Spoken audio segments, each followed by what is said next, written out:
vamos então para a nossa discussão. O Supremo Tribunal Federal discute a tese de que réus em ações penais não podem ser eleitos presidentes da Câmara dos Deputados, do Senado e até mesmo do Supremo Tribunal Federal. 11 ministros já se manifestaram a favor do entendimento. Ele só não foi adotado ainda porque o ministro Dias Toffoli pediu vistas. Sobre este assunto, nós vamos conversar com o advogado especialista em Direito Administrativo, Fabiano Zimmer, e o advogado especialista em Direito Constitucional, Ricardo Giuliani. Boa noite aos nossos convidados, sejam bem-vindos. Muito boa noite. Boa noite. Bom, pelo que eu entendi, é só o Dias Toffoli ali para dar as vistas, e aí como é que é? Carimbo, caneta, já está o entendimento, o parecer já foi dado praticamente, em público já.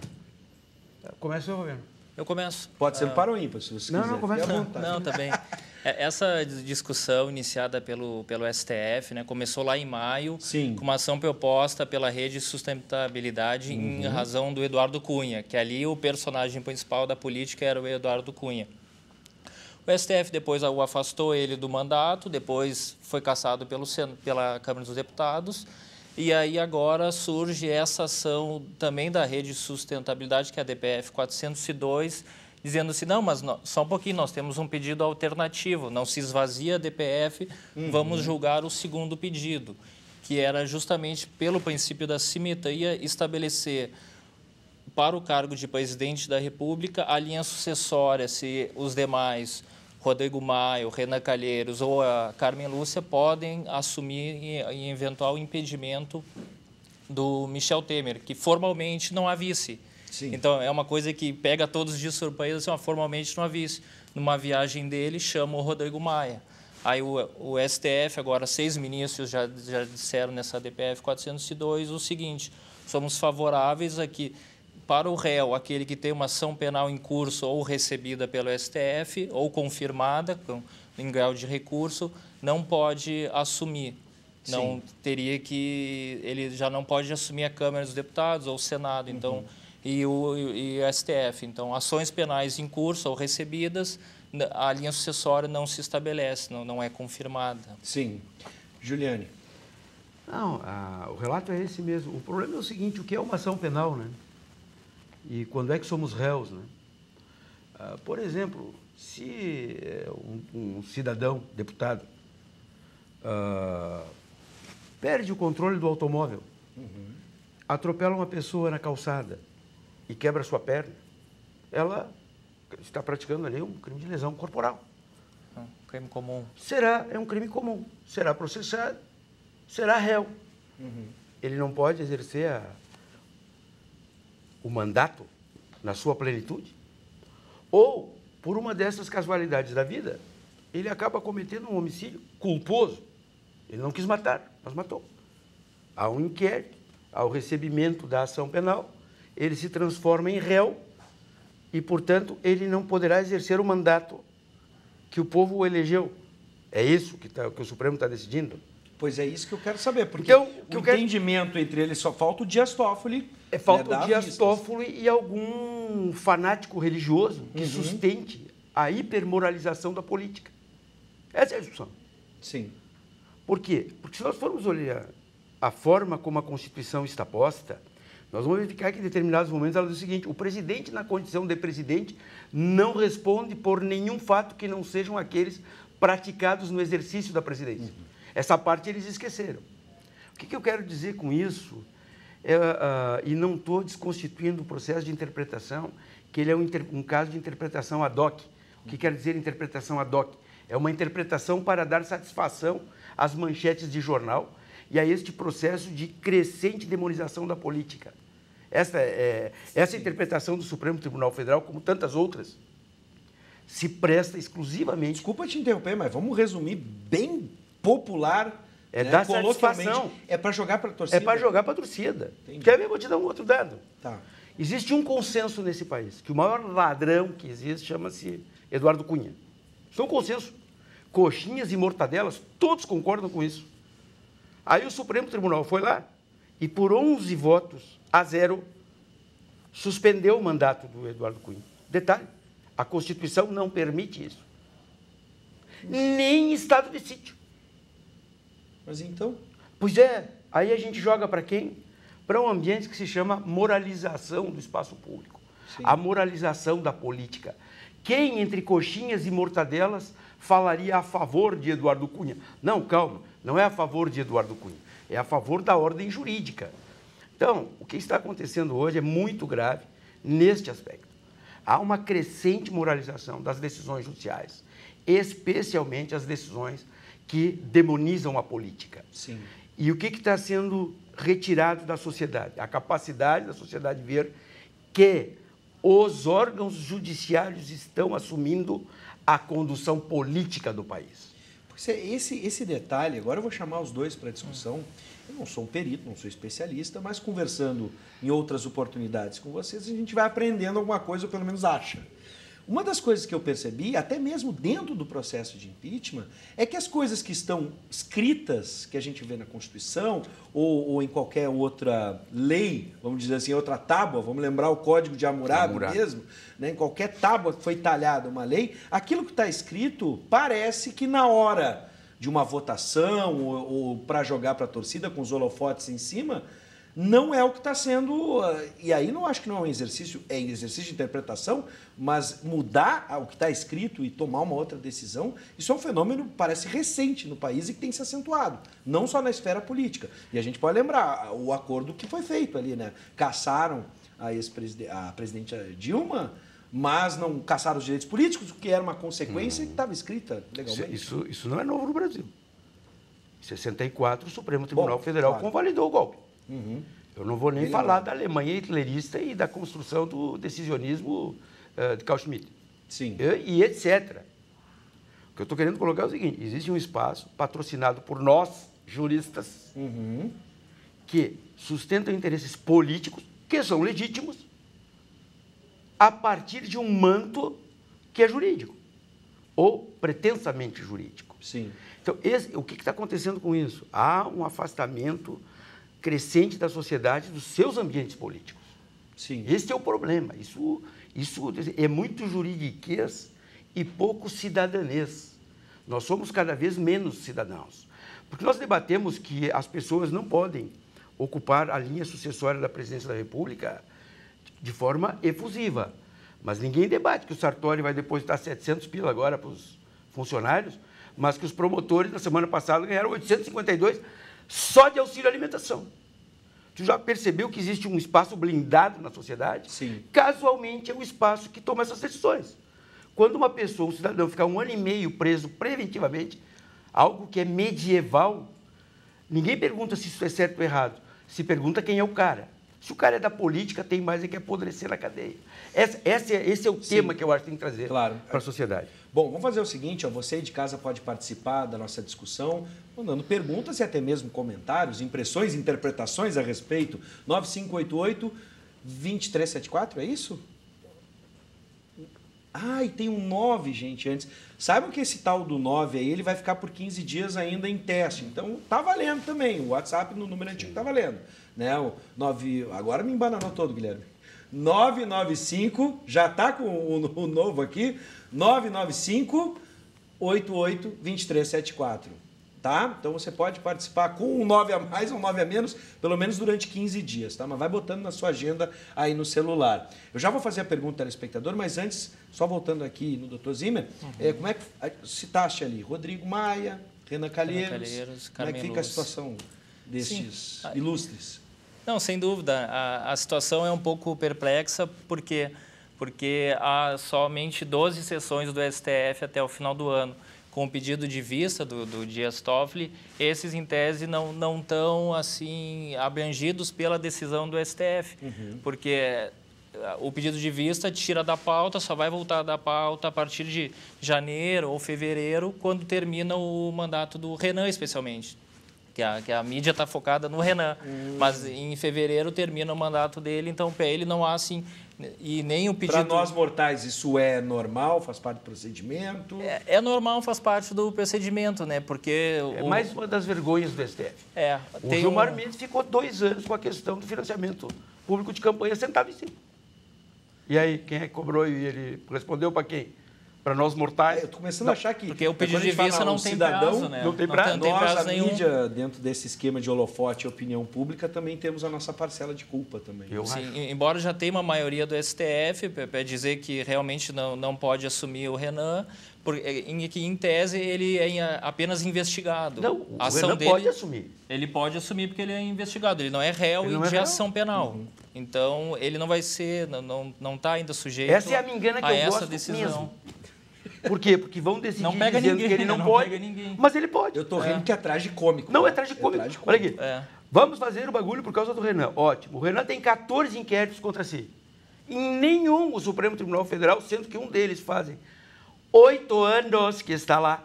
Em nenhum o Supremo Tribunal Federal diz assim: procede a denúncia com seus elementos de admissibilidade, há indícios de materialidade e autoria, Tornou portanto, réu. recebo, vamos receber 8 anos.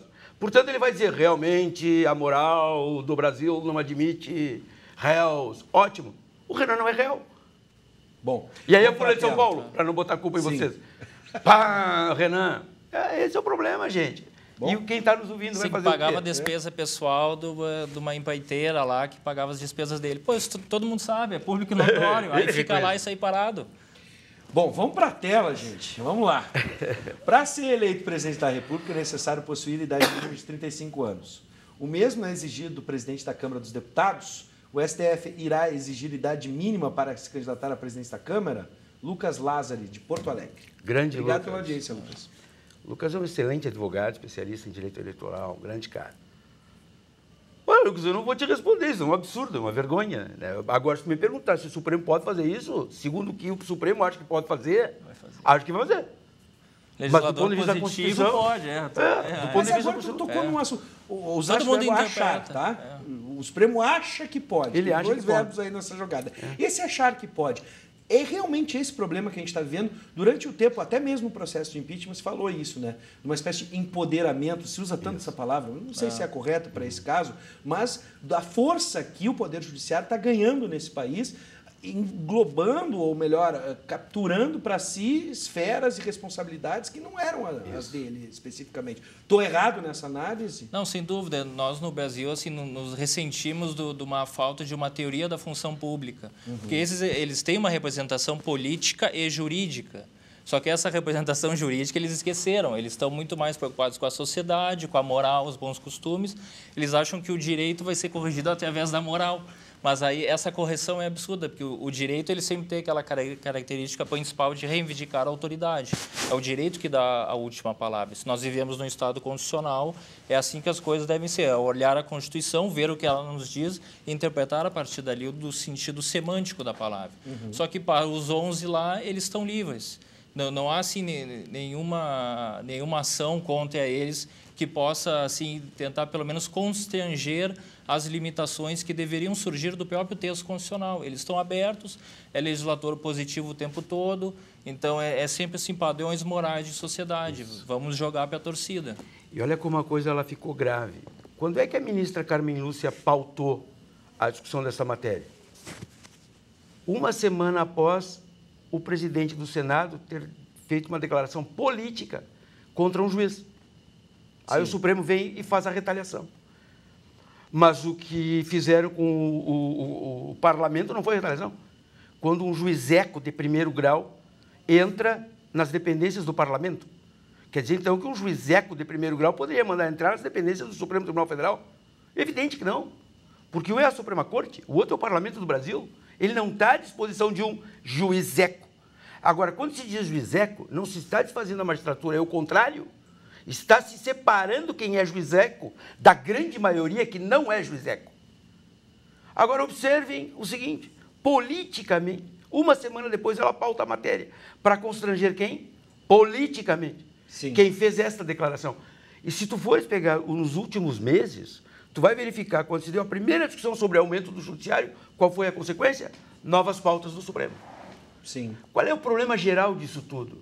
É que nós, juristas, somos responsáveis por isso, porque somos covardes. Nós somos incapazes de dizer que ministros do Supremo Tribunal Federal não passam de ministros do Supremo Tribunal Federal, ponto. Eles só são isso. Eles não são os donos da Constituição. O pacto político brasileiro, que está na Constituição, é do povo brasileiro. Ministro do Supremo não é cidadão e meio, e nem eu meio cidadão. Mas eles se consideram assim. Por quê? Porque são intocáveis. E são intocáveis. Sim. Isso é um erro da Tanto se institucionalidade fala brasileira. dos benefícios, né, que oneram os cofres públicos. Não vamos nem falar do corporativismo. Pois é. Eu estou falando agora da nós estamos falando de um institucionalidade. outro tipo de poder que transcende o poder econômico. Eu estou falando de institucionalidade. Se eu fosse falar de Sim. corporativismo, eu te diria o seguinte, se eu sou o Sartori, eu sento na frente do palácio e peço para me prenderem. Porque não é correto pagar parcelado o brigadiano em 6 vezes, enquanto se paga um auxílio alimentação, que é o salário integral de um brigadiano. Pois é. Isso não é correto. Aí é outra coisa que eu estou falando. Sim. É do presidente do sindicato de certas corporações que tomaram o Estado para si. Bom, já que a gente saiu É lá de outro Brasília, daqui a pouco a gente vai atender aqui os nossos telespectadores com mais perguntas que estão nos enviando, mas só para seguir nesse raciocínio, saímos de Brasília, chegamos ao Piratini e podemos chegar ali também no mercado público, ali na Praça 15, né, com a prefeitura. Essa decisão pode ser replicada no âmbito dos estados e municípios, por exemplo, Câmara de Vereadores, Assembleia, Tribunal de Contas, Tribunal de Justiça? É o que o Fabiano falou, assimetria, né? Assimetria. É possível, mas aí assim, é elastecer demais esse, em tese, precedente do STF ainda não confirmado. Então, assim, para os prefeitos, governadores que são julgados nos crimes comuns pelos seus respectivos tribunais de justiça, é possível que na linha sucessória, é que aí nós estamos dizendo assim, parece que o povo não sabe votar. Então, aí nós temos que afastar esses agentes políticos que, em tese, vão estar respondendo a alguma ação penal. Mas é o que eles pensam. Mas aí, sim... É o que eles pensam. É o que eles pensam. É o que eles pensam. O povo é um bando de imbecil, não sabe votar. Então, O povo é possível, o povo mas não assim... sabe, a gente agora corrige. eu vou te Se perguntar o povo o errar, a seguinte, gente corrige. Como o direito está tudo errado, é possível que isso aconteça. agora eu vou te contar um negócio. A pergunta, o problema do raciocínio é quando tu consegue raciocinar 6 vezes e não tem uma câimbra na perna. Entendeu? Isso é um problema. Quem é mesmo que deixou o presidente da Câmara de Vereadores de Porto Alegre como presidente da Câmara de Porto Alegre? Fui eu? Ou foi o Judiciário?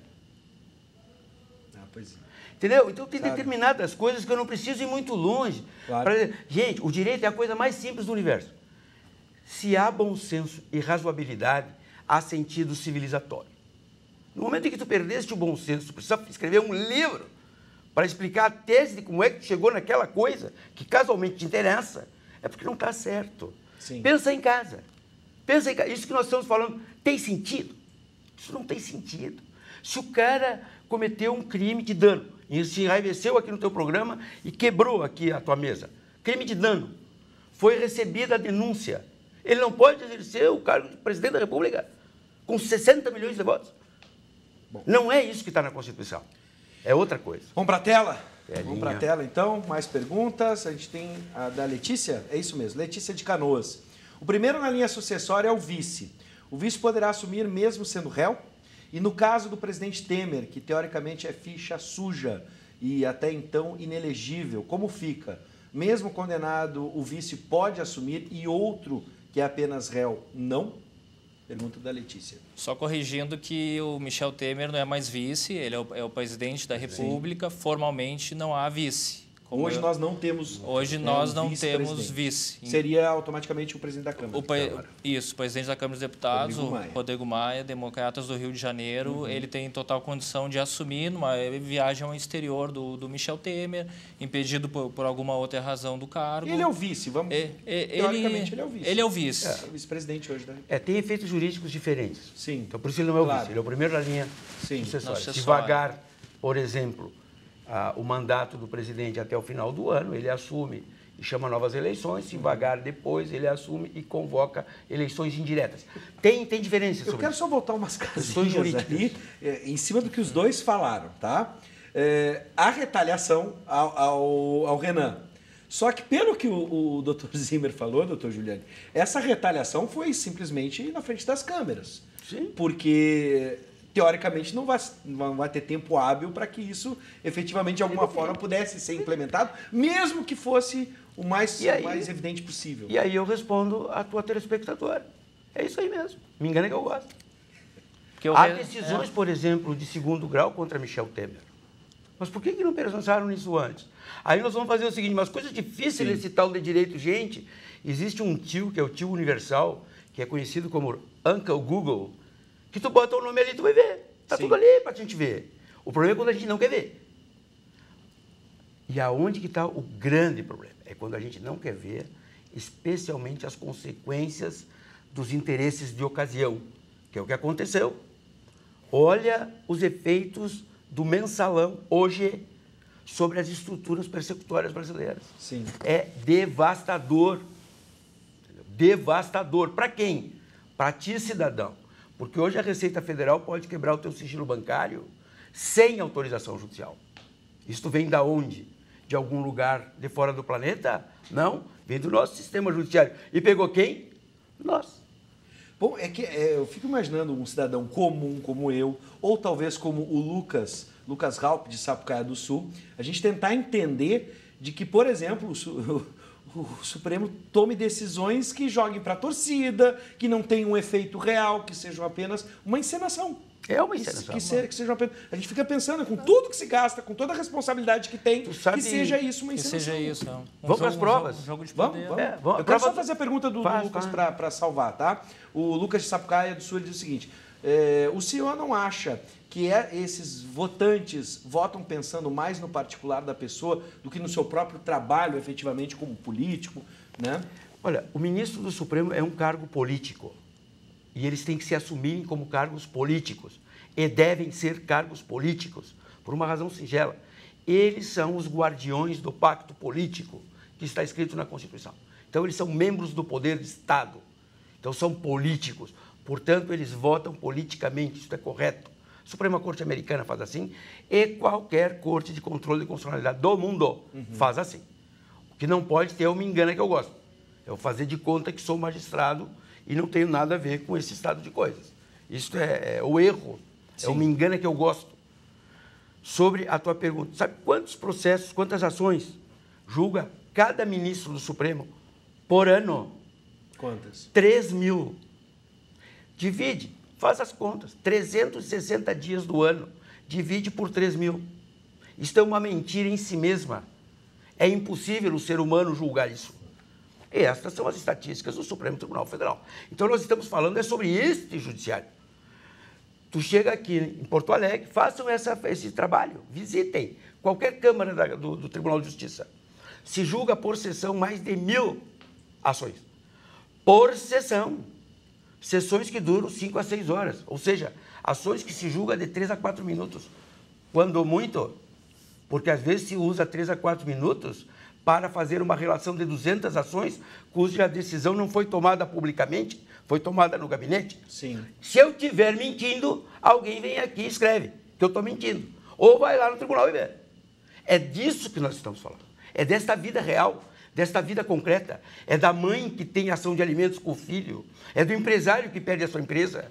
É do crédito que está sendo cobrado exorbitantemente. Sim. É do consumidor que é lesado. É nesta estrutura que ele vai. Então, quando nós pegamos o ápice da Corte Judiciária e verificamos dados como esse, que é uma mentira absolutamente horrenda, quando eles dizem que decidem 3.000 ações por ministro por ano, o que tu espera que venha para baixo? Então, não pode ser nada diferente. Existe um judiciário na frente das câmeras, na televisão. Está lá para quem quiser ver. Né? É de bastidor, uma novela né? chamada Judiciário e a outra efetivamente. E está lá para quem quiser ver. Só para deixar claro, em cima desses raciocínios que a gente teve aqui, vou fazer a pergunta para retomar até mesmo o cerne dessa questão. Qual a influência de um réu no comando, por exemplo, de uma casa legislativa? Ele pode influenciar para haver benefício próprio? Sem dúvida, há esse papel que, como nós estamos no presidencialismo, que exerce ao mesmo tempo a figura do presidente, as funções de governo e as funções de Estado, que hoje se tem a separação entre funções de governo e funções de garantia, é possível sim que os destinos do país sejam em prol dessa figura, porque ele representa também a questão do Ministério Público, da Defensoria, faz a indicação de ministros do Estado. Então, sempre há uma dificuldade em que, no exercício dessa função de legitimidade democrática do voto popular, a pessoa não possa estar respondendo a uma ação penal que o qualifica a não poder fazer o exercício pleno, tanto em nível internacional, que não seria interessante para o mundo globalizado que nós vemos, ter um chefe de Estado, um chefe de governo, com ações perante a Corte Máxima do STF. Por exemplo, se eu quebrar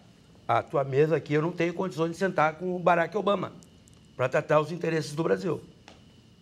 É isso que eu estou tentando. Esse é o problema dessa generalização burra e mal intencionada. Segundo, diz a Constituição, artigo 82, quando o cara se transforma em presidente, terminou esse baile. Ele não pode ser mais processado por nada. É o caso Temer. E diz ali, somente por atos praticados no exercício da presidência. Por quê? Porque o país protege o seu presidente, ele respeita o seu presidente. Ele é um entre 200 milhões. E é aqui no Brasil, é no Uruguai, na Argentina, nos Estados Unidos, em qualquer lugar. Então, é uma pantomima, é conversa para boi dormir. Não vai responder penalmente o presidente. Detalhe, a falta de qualificação sobre o que seja essa ação penal comum é que o Supremo deveria exercitar aquilo que se chama, e o direito alemão traz, interpretação conforme a Constituição, cujo autor que melhor escreve sobre essa matéria, pasmem o que eu vou dizer, mas é verdade, chama-se Gilmar Mendes. Basta o glorioso Supremo Tribunal Federal, aquela nata de conhecimento, ler o que o Gilmar escreve e dizer, aqui quando se diz, nos crimes penais, nas penais comuns, lê-se contra o erário, contra o patrimônio, contra a humanidade. Aí sim. Agora, se quebrar a mesa lá no Conexão RS, esse cara é corajoso, pode ser presidente do Brasil. Não faça isso. Não vai mudar nada. Me diz o seguinte, qual é o problema? Agora, o que tem que terminar é com esse mundo desses juristas, entendeu? Que para agradar meia dúzia de togados fazem barbaridades. Detalhe, estas barbaridades chegam nas nossas casas, nos nossos cotidianos, na vida dos empresários, na vida dos consumidores. Sabe por quê? Porque tem gente que acha que é Deus e outros têm certeza que são. Os que acham estão em primeira instância, os que têm certeza estão em segunda. Bom, senhores, eu quero agradecer a disponibilidade de estar aqui com a gente. Tem que me chamar para falar sobre artes plásticas também, né? Já fizemos, inclusive, uma só matéria maravilhosa que está disponível no YouTube. Acabei de perder um monte de clientes aqui, ó. Está disponível no YouTube uma excelente matéria, uma visita que fizemos ao ateliê. É muito bom. Guilherme Roquete foi até o ateliê do doutor Juliane. Doutor Zimmer, eu quero dizer o seguinte, eu fico muito feliz em receber os dois, pela coragem em falar o que falaram, né, em tocar na ferida e por nos dar um banho de realidade, né? Pegaram um balde e jogaram a realidade na cara de você, telespectador, e na minha também, né? Para surpresa talvez de muita gente. E eu quero só dizer uma coisa, não quebra, Juliane, pelo amor de Deus, essa mesinha. Ainda mais com essa decisão. É emprestado e aí nós vamos ter já um contrato para resolver e aí quem sabe eu não viro réu nessa história toda. Gente, mais uma vez, obrigado. Sejam sempre bem-vindos. Eu quero lembrar que essa nossa conversa, se você perdeu algum detalhe, porque é complexa, mas eu aconselho, assista novamente às 10 da noite na reapresentação, uma conversa muito produtiva, e também vai para o YouTube e o site da Ubra TV, ubratv.com.br. Mais uma vez agradecendo.